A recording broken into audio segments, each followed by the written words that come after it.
밤 12시 많은 참여 바랍니다. 자, 이날 뉴욕 증시 다시 한번 좀 기지개를 켜는 모습입니다. 좀 더 자세한 분위기 알아보겠습니다. 김한희 특파원, 안녕하십니까? 네, 안녕하세요. 네. 자, 미국 증시가 혼조 마감은 했지만 진기록이 세워졌습니다. 상황 구체적으로 어땠습니까? 네, 계엄 사태 여파로 한국 증시의 불확실성이 커지고 유럽과 중국 등 다른 주요 경제권도 경기 둔화 우려가 커지고 있지만 미국 증시는 나홀로 강세를 지속하고 있습니다. 오늘 나스닥 지수가 사상 처음으로 2만 선을 돌파한 건데요. 소비자 물가 지수 CPI가 예상치에 부합하자 물가가 크게 반등할 것이라는 우려를 말끔히 씻겨냈습니다. 투자자들은 연준이 예상대로 다음 주 기준금리 0.25%포인트 인하에 나설 것이라고 안도했습니다. 특히 연일 급등세인 테슬라와 알파벳이 오늘도 5% 넘게 급등하며 매그니피센트 7 대형 기술주들이 강세를 보인 덕분인데요. 연말을 앞두고 산타랠리 낙관론이 커지는 분위기입니다.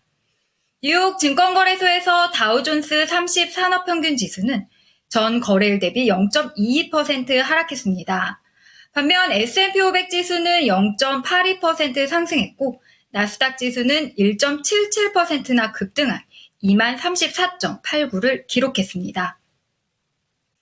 테슬라는 6거래일 연속 상승하며 지난 2021년 11월 4일 기록했던 최고가 409.97달러를 돌파했습니다. 오늘 테슬라는 5.93% 오른 424.77달러의 거래를 마쳤는데요. 테슬라는 3년 1개월 만에 최고치를 경신하게 됐습니다. 테슬라 주가는 기술주가 호황을 누리고 금리가 역대 최저 수준으로 낮았던 2021년 400달러를 넘었다가 이후 내리막길을 걸어 지난해 1월 3일에는 108.1달러까지 추락하기도 했는데요. 테슬라에 대한 투자 열기에 기름을 부은 건 지난달 도널드 트럼프의 미국 대통령 당선이 확정된 겁니다. 트럼프 당선인의 대선 선거운동을 적극적으로 도운 머스크가 트럼프 당선인의 최측근으로 부상하면서 테슬라 주가는 지난달에만 38% 올랐고요. 대선일이었던 지난달 5일에 251.44달러에 비하면 오늘 마감가는 약 69% 상승한 수준입니다. 메타와 아마존도 오늘 각각 2.16%, 2.32% 오르면서 사상 최고치 경신을 이어갔습니다. 양자 컴퓨팅 개발에 성공했다고 알린 알파벳은 이날도 5.46%나 급등했는데요. 이외에 매그니피센트 7 중에서 엔비디아 3.14%, 마이크로소프트 1.28% 등 강세를 보였습니다. 애플만 0.52% 하락했는데요. 브로드컴은 최신 AI를 애플에 공급한다는 소식에 6.63% 올랐습니다. 네, 이렇게 기술주들이 강세를 띈 데는 이번 주에 계속 얘기를 해주고 계시는 지표 덕분이다라는 시장의 분석입니다. CPI 어떻게 나왔습니까? 네, 11월 소비자 물가는 예상대로 상승하면서 시장은 안도했습니다. 미국 노동부에 따르면 11월 소비자 물가 지수 CPI 상승률은 2.7%로 월가가 집계한 예상치와 같았습니다. 전월 대비로는 0.3% 올랐는데 역시 시장 예상치에 부합했습니다.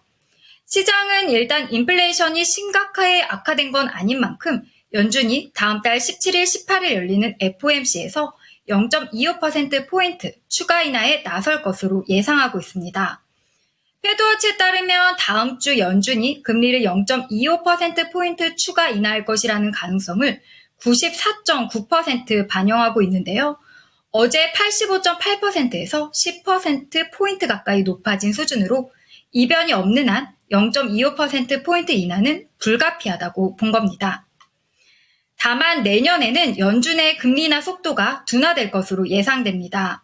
예상치에 부합한 결과이긴 하지만 한때 전년 동월 대비 2.4%까지 떨어진 소비자 물가 상승률은 최근 2달간 반등하고 있는데요. CPI 상승률은 3월 3.5%를 찍은 이후 6개월 연속 하락세를 보이며 지난 9월 2.4%까지 떨어졌습니다.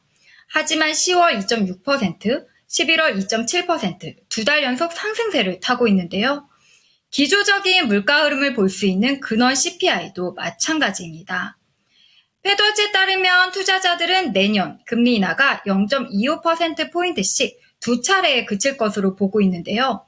1월에 동결된 이후 3월에 추가 0.25%포인트 인하 후 동결, 그리고 6월 0.25%포인트 인하 이후 계속 동결될 것이라는 확률이 높습니다. 오늘은 캐나다 중앙은행의 빅컷 소식도 전해졌습니다. 이날 캐나다 중앙은행은 기준금리를 기존 3.75%에서 3.25%로 0.5%포인트 인하한다고 발표했습니다. 캐나다는 지난 6월부터 5차례 연속 금리를 인하했고 지난 10월에도 금리를 0.5%포인트 내린 바 있습니다. 티프 맥클램 캐나다은행 총재는 현재 경기 침체를 예상하지는 않지만 성장이 예상보다 둔화되고 있다고 진단했습니다. 다만 내년부터는 점진적인 금리 인하를 예상했는데요. 트럼프 미국 대통령 당선인의 관세 위협에 대해서는 중대하고 새로운 불확실성이라고 평가했습니다. 트럼프 당선인은 캐나다가 불법 이민 문제 등을 해결하지 못하면 취임 첫날부터 모든 캐나다 제품에 25%의 관세를 부과하겠다고 밝히면서 캐나다 경제는 불확실성이 커진 상황입니다. 이제 내일 일정 살펴보겠습니다. 내일은 유럽이 기준금리를 결정하는데요.